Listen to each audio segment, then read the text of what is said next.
compliance is that thin red line in between what we're trying to do here, right? Because is this a compliant activity? Of course, if done correctly. But I could say that about almost anything, right?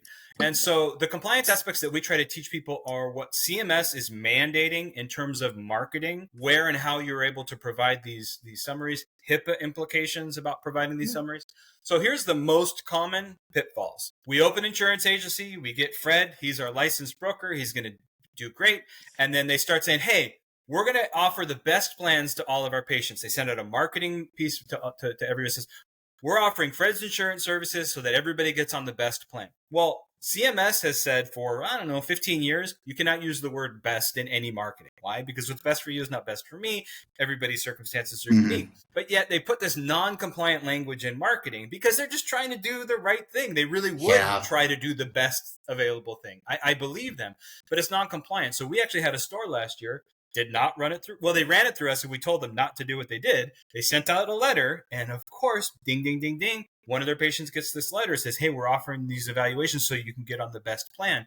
They took that letter to their existing Medicare broker.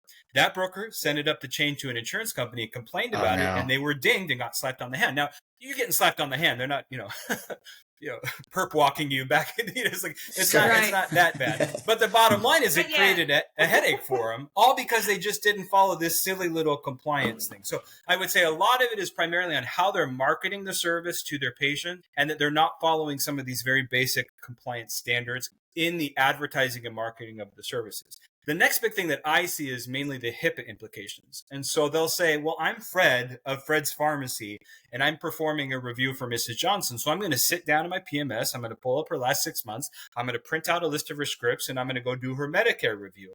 Well, he did the first function as her pharmacist. Now he's doing the next function as her Medicare broker. I'm a Medicare broker. I'm not a pharmacist. I don't have patients. I couldn't walk into Fred's Pharmacy and say, hey, give me a list of her scripts. That's clearly not HIPAA compliant, right?